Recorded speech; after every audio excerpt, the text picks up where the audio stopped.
తిరుపతిలో నిన్న జరిగినటువంటి ప్రమాదంలో సుమారు 6 ప్రాణాలు పోయాయి. ఇది చాలా దురదృష్టకరమైనటువంటి చర్య, దురదృష్టకరమైనటువంటి సంఘటన జరిగింది. ఈ చర్య జరగటానికి పూర్తి బాధ్యత ప్రభుత్వం వహించాల్సి వస్తుంది.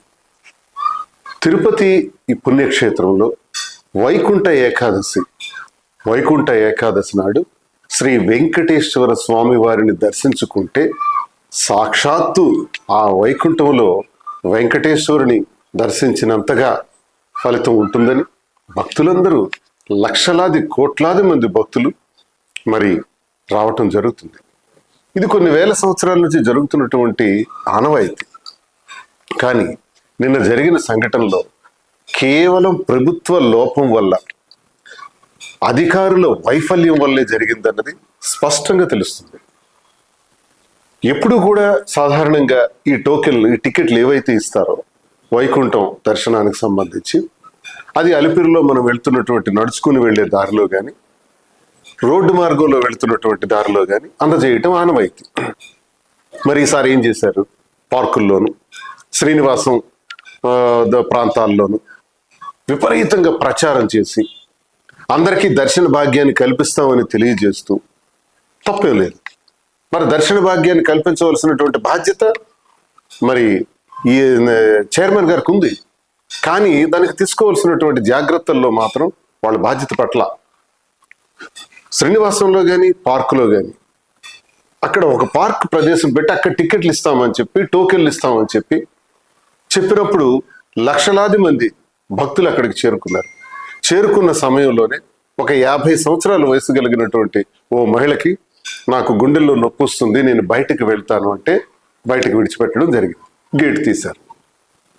ఆ తర్వాత అక్కడ జరిగిన సంఘటన, జనసేన పార్టీకి చెందినటువంటి కొంతమంది లీడర్స్ వచ్చి మా వాళ్ళు ఒక 50 మంది ఉన్నారు, లోపలికి పంపించండి అన్నారు. అప్పుడు ఆ నాయకుల ఒత్తిడికి కాదనలేక అక్కడ ఉన్నటువంటి డిఎస్పీ గారు కానీ, పోలీసులు కానీ ఆ 50 మందిని లోపలికి విడిచిపెట్టడం జరిగింది. ఆ లోపలికి విడిచిపెట్టేటప్పుడు అప్పటికే పార్కులో ఉన్నటువంటి భక్తులు ఆ 50 మంది ఎవరు, వాళ్ళు ఎందుకు వస్తున్నారు, వాళ్ళకి ముందు ఇచ్చేస్తున్నారు టికెట్లు, మాకు వెనక పెట్టారు, మేము చాలా సమయం నుంచి ఇక్కడ వెయిట్ చేస్తున్నాం, మాకు అన్యాయం చేస్తున్నారని ఒక్కసారి రప్చర్ జరిగింది, తోపులాట జరిగింది. గేట్లు తీసివేయటం, ఆ 50 మందికి లోపలికి రప్పించడానికి పోలీసు వారు గేట్లు తీయటం జరిగింది. ఆ సందర్భంలోనే ఈ తోపులాట జరిగింది. ఈ తోపులాటలో దుర్మార్గంగా, అన్యాయంగా చేసినటువంటి నిర్ణయంలో సుమారు 6 ప్రాణాలు కోల్పోయారు. ప్రాణాలు కోల్పోయిన తర్వాత వాళ్ళకి అంబులెన్స్లో ఆసుపత్రికి పంపించడానికి సుమారు 40 నిమిషాలు వెయిట్ చేయాల్సి వచ్చింది. అంబులెన్సులు లేవు. అంటే ఎంత నిర్లక్ష్యం కనబడుతుందంటే, లక్షలాది మంది భక్తులు వెంకటేశ్వర స్వామిని వైకుంఠ ద్వారం ద్వారా దర్శించుకోవాలనుకునే వచ్చినటువంటి భక్తులకి టోకెన్లు ఇచ్చేటప్పుడు ఎప్పుడూ లేనటువంటి సాంప్రదాయాన్ని ప్రారంభించి ఈ దురదృష్టకరమైనటువంటి సంఘటనకు కారణమయ్యారు. ఇది కేవలం మనం చేసినటువంటి తప్పు. ఇది కేవలం ప్రభుత్వం తాలూకా లోపం, అధికారుల యొక్క లోపం. మరి దీన్ని చాలా సింపుల్గా తీసుకుంటున్నారు. చంద్రబాబు నాయుడు అలవాటే, తిరుపతిలో ఎప్పుడు కూడా ఆయన నిర్లక్ష్యంగా మాట్లాడతారు. గడిచిన కాలంలో లడ్డూల విషయంలో కూడా ఇదే నిర్లక్ష్య వైఖరి ప్రదర్శించి మాట్లాడటం జరిగింది, కల్తీ జరిగిందని. మరి భక్తుల మనోభావాలకు దెబ్బతీసే విధంగా ఆయన మాట్లాడారు. ఇప్పటికీ భక్తులందరూ కూడా చాలా బాధపడుతున్నారు ఆయన మాట్లాడినటువంటి మాటలు. కానీ లడ్డూలో ఏ కల్తీ జరగలేదన్నది అందరికీ తెలుసు. కావాలని ఆ చర్చ తీసుకురావటం అంటే బాధ్యత లేదు, భక్తి లేదు, భయం లేదు. వెంకటేశ్వర స్వామి వారి దర్శనానికి సంబంధించి ఇలా ప్రవర్తించడం ఈ ప్రభుత్వం తాలూకా దుర్మార్గమైనటువంటి చర్య. ముఖ్యంగా టిటిడి చైర్మన్ గారు, ఈఓ గారు, జేఈఓ గారు, ఎస్పీ గారు, కలెక్టర్ గారు, వీళ్ళందరూ ఏం చేస్తున్నారు? అదే రోజు 8వ తారీఖున చంద్రబాబు నాయుడు 2 రోజుల పర్యటన కోసం కుప్పం రావటం జరిగింది. కుప్పం వైపు పోలీసులందరూ డైవర్ట్ అయిపోయినారు. ముఖ్యమంత్రి గారిని ప్రసన్నం చేసుకోవటానికి వీళ్ళందరూ వెళ్ళిపోయినారు. 8:30కి సంఘటన జరిగింది, 8వ తారీఖు. మరి 8:30కి సంఘటన జరిగే సందర్భంలో లక్షలాది మందికి టోకెన్లు ఇవ్వాల్సిన పరిస్థితుల్లో జాగ్రత్తలు తీసుకోవాల్సిన అవసరం లేదా ఈ ప్రభుత్వానికి? పోలీసు సంఖ్యను ఇంకా పెంచి ఇటువంటి ఇబ్బందులు జరగకుండా చూడాల్సిన బాధ్యత లేదా చైర్మన్ గారికి, ఈఓ గారికి, జేఈఓ గారికి వీళ్ళందరూ ముఖ్యమంత్రి ఏర్పాట్లో ఉంటారా? లక్షలాది మంది భక్తులకి అవమానపరుస్తారా? ఈరోజు ప్రాణాలు కోల్పోయేటట్టు చేస్తారా? ఇది చాలా దుర్మార్గమైనటువంటి చర్య. ఈ చర్యలను తీవ్రంగా ఖండిస్తున్నాం. ఏదేమైనప్పటికీ మరణించిన కుటుంబాలు చాలా దురదృష్టకరంగా మేమందరం బాధపడుతూ ఆ వెంకటేశ్వర స్వామి ఆ ఆత్మలకు శాంతి చేకూర్చాలని, ఆ కుటుంబాలకు సాంత్వన చేకూర్చాలని ఆ వెంకటేశ్వర స్వామిని కోరుకుంటున్నాం.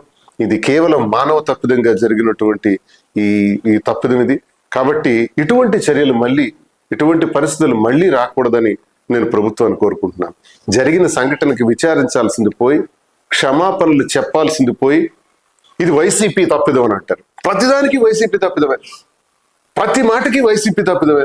అరే మీ గవర్నమెంట్ వచ్చి 6 నెలలు అయింది, చైర్మన్ ఏర్పాటై 2 నెలలు అయింది, బోర్డు అంతా రెడీ అయింది, ఇంకా ఇంకా ఇంకా వైసీపీ తప్పిదమా?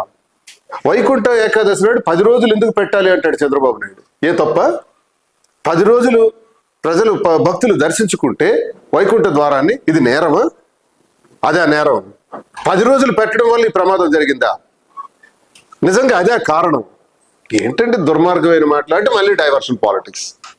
వైసీపీ కారణం వల్ల ఇది జరిగిందని చెప్పుకోవటానికి. ఇది ప్రజలందరికీ తెలుసు.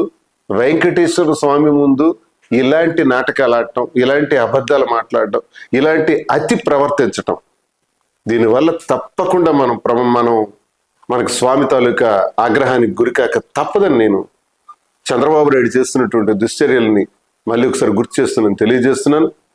చనిపోయిన కుటుంబాలకి ₹1 చొప్పున ఇవ్వాలని డిమాండ్ చేశారు. కనీసం 50 లక్షలైనా సరే, ప్రజలందరూ ₹1 కోరుతున్నారు ఇవ్వాలి. కనీసం 50 లక్షలు ఇవ్వాలని కోరుకుంటున్నాను. అలాగే ఎవరైతే క్షతగాత్రులైనారో, గాయాల పాలైనారో వాళ్ళందరికీ ₹5 లక్షల ఇవ్వమని జగన్మోహన్ రెడ్డి గారు ఇప్పటికే కోరటం జరిగింది. వాటిని తక్షణమే అమలు చేయాలని, భవిష్యత్తులో ఇలాంటి పరిణామాలు జరగకుండా జాగ్రత్త వహించాలని, వెంటనే చైర్మన్ రాజీనామా చేయాలని, అలాగే ఈఓ గారు, జేఈఓ గారిని అందరినీ కూడా సస్పెండ్ చేయాలి. వీళ్ళపైన చర్యలు తీసుకోవాలని. దీనికి ట్రాన్స్ఫర్స్ చర్య కాదు. ట్రాన్స్ఫర్ చేయటం వల్ల ఈ సమస్యకి పరిష్కారం దొరకదు. సస్పెండ్ చేస్తేనే దీనికి భయం వస్తుందనేది నేను తెలియజేస్తూ, ఇటువంటి దుర్మార్గమైనటువంటి చర్యలకు కారణమైనటువంటి ప్రభుత్వం పద్ధతి మార్చుకోవాలని నేను కోరుకుంటున్నాను. నమస్కారం.